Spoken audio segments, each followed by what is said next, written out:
Hey, I'm Heidi with Healing Harvest Homestead, and today I'm going to show you how we make our own pain relief salve that we use for sore joints, for muscles, for backaches, anything that's, you have topical pain or even inner pain inside your joints or, stiffness, things like that. This salve is amazing. There's only a few ingredients and it's really quite simple. So what you need is, and please subscribe if you haven't yet already. I'd appreciate that. All right, so what you need is you need some cayenne powder. I purchased this from Star West Botanicals, and I'll leave a link below, but it's 90,000 heat units. You can choose your heat units on your cayenne. You can get it all the way up to 160,000 heat units, and I've actually made salve with heat units that powerful before, but I have found that 90,000 heat units works great. So we're going to use this, plus I can use it for cooking too. And then you're going to need some olive oil. So the first thing you want to do is infuse your cayennes in powder in your olive oil. Now I use ginger oil or ginger essential oil at the end to help warm it up and stimulate it even further. If you want to go ahead and add some ginger powder, I've done that before in the past and it's wonderful. So what you want to do to infuse your cayenne oil is, this is a little murky, I just shook it up, is you want to take a jar and you want to fill it about 1/3 of the way full with your powder, all right? And then you want to pour your olive oil to the top, within 1 inch of the top, like you can see it. I've got a little headspace here. And that's because after you put your lid on it, you're going to want to keep it shaken up. Now, if you're using herbal powders to infuse oil, you're going to want to shake this daily because the powders can get compacted at the bottom and you don't want that. So you want to keep your infusing powders and oils shaken daily. And you just put it aside on a nice shelf. I like to put it where I can see it and I'm reminded to shake it because otherwise I'll forget. So I'll put that right back there.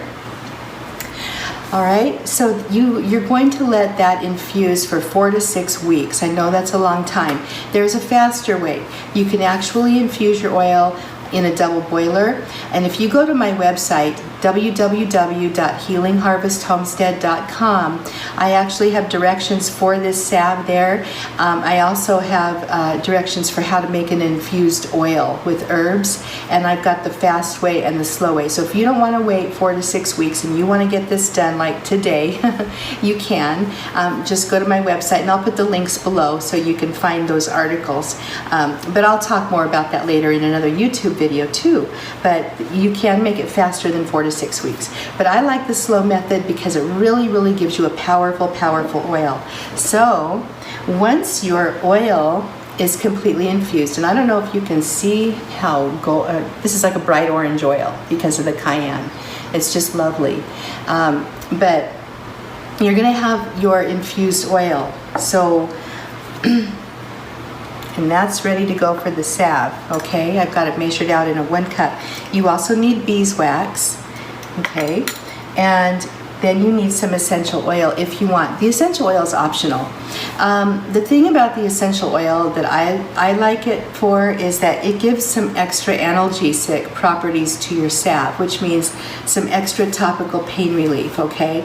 The essential oils I like to use are a combination of wintergreen and ginger, all right? So I've got about 300 drops measured out, and my proportions are about 1/4 of the ginger to 3/4 of the wintergreen. And this is a good amount for 10 ounces of salve, which is approximately what I'm going to get out of this recipe. Okay, so then I'm going to take my jar. Now this jar, you can see it's got residue in it because this is my cayenne salve jar. I use this jar over and over and over for my cayenne salve. I keep a lid on it so that it doesn't get icky or nasty with germs and things, and I just use it over and over. If you want to clean it out in between, it's really easy. You can just wipe it out with a paper towel while the oil is still warm and it comes right out and then you can wash it. But I make this stuff quite often, so I've got my dedicated cayenne salve jar. So I'm going to pour my cup of oil Look how look how orange that is, you guys. Can you see how orange that is? It's just I'm always amazed at how beautiful cayenne infused oil is. It's amazing to take olive oil, which is green, and put cayenne powder in it for several weeks.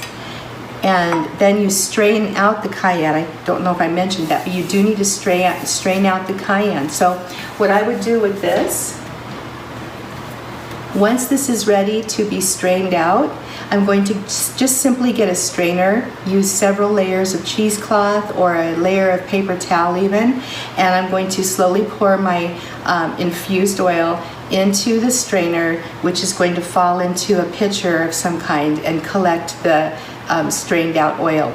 The more layers you have of your cheesecloth, the more clear your resulting liquid is going to be. You can see how clear that is. There's like no cloudiness in it. Some herbalists don't mind a little cloudiness. Some like a crystal clear infused oil. And honestly, I take how it comes out. I don't really worry about it too much. So if it's got a little bit of cayenne powder in it, it doesn't bother me.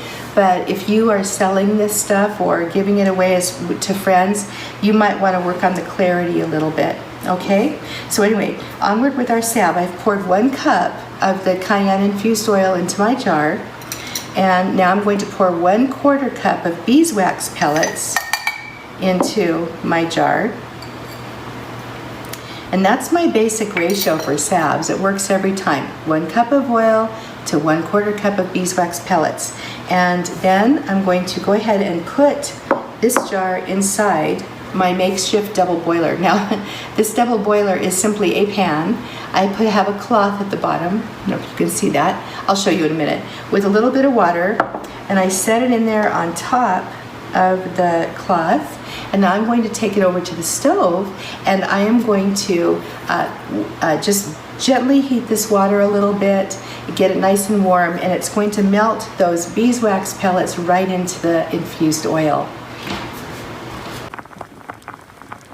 Okay, so here we are with the pan and the cloth and the jar with the infused oil and the beeswax in it, and I've just got that water barely simmering, and it's probably actually a little too hot, but that's okay. But that beeswax is melting gently into the oil. This usually takes about 10-15 minutes maybe to do. So I will come back in just a moment and show you how to finish up your salve. Okay, so we have melted our beeswax into the infused cayenne oil, and it's just wonderful. It turned out great. I'm going to let it cool down for just a minute and talk with you a little. And the reason I want it to cool down just a little bit is because I'm going to pour essential oils in there, and I definitely want to be sure that it's not going to damage the essential oils. So just like for a minute or 2, maybe 3, just let it sit for a second, and then you can pour your essential oils in. I'm going to go ahead and split this salve between 3 different 4-ounce little jelly jars. It's not going to completely fill a jar. This is going to be about 10 ounces. So whenever you make a salve, you want to kind of figure out how many ounces you have and how much you're going to, or what size jars you're going to need. In my case, I'm actually going to give these to a couple of friends, and then my husband needs a little extra one, so we're going to split it between 3. And one more thing I want to mention too, the cayenne infused oil, without the beeswax, of course, this can actually be used for cooking. It's going to be real hot, but if you want a little spice, or if you want a little extra medicinal help for your circulation, you can go right ahead and cook with this oil, because it's cayenne powder and olive oil, right? It's very good to cook with. As well as use topically for your pain issues. All right, so now I'm going to go ahead and pour in my essential oil. Like I said, I used 3/4 of the wintergreen to 1/4 of the ginger. Usually I have a little stir stick, but I don't have one. So I'm going to use the end of this pipette. For this amount of salve, okay, I make ours pretty strong. So It's roughly I would say a 10% dilution, which is good for adults.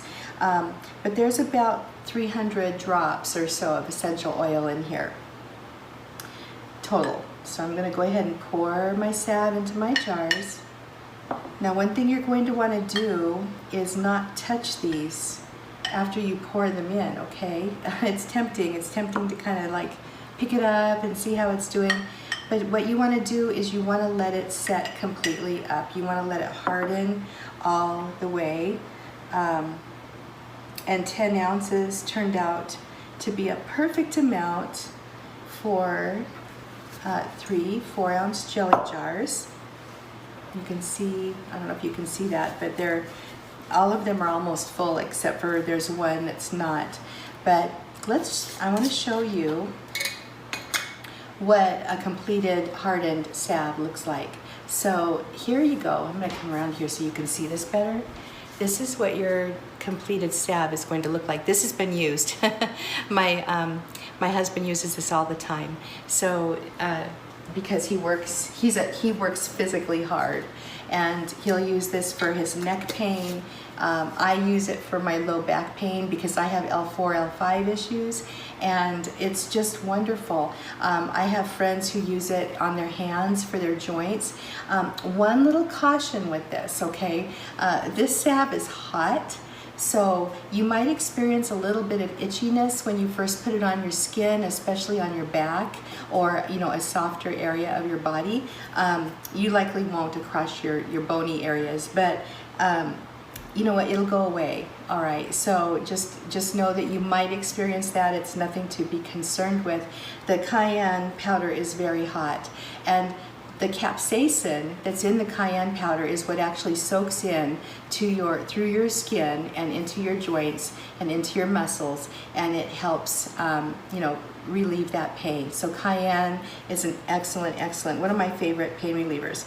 On my blog, I do have an article over there about my 9 favorite herbs for pain relief. And we all know there's different kinds of pain, right? You have to figure out where the pain and why the pain is happening, and then you can go ahead and figure out what to do about it.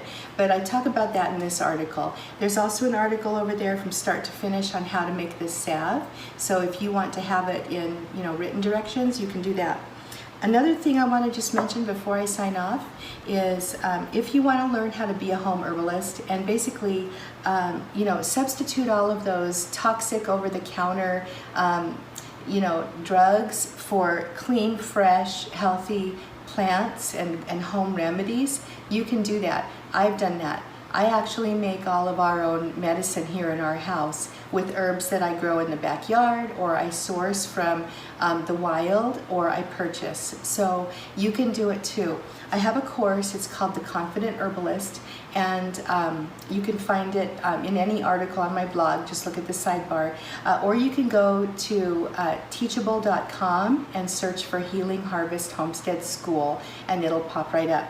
If you don't want to purchase a whole course, I have a really fun Herbal tribe, okay? It's a community. I usually close it down. It's not closed right now, so if you're watching this and it's pretty recent, it's open.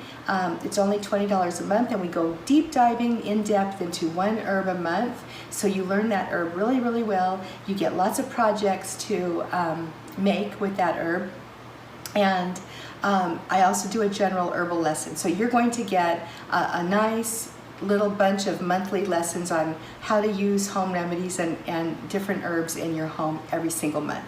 So anyhow, if you're interested, check it out. If you want to learn herbalism, it's for you. And if you're already highly experienced, well, you don't need it. All right, I'm going to sign off. Please subscribe to the channel. I'm Heidi at Healing Harvest Homestead, and I would really appreciate you clicking that button. Thanks.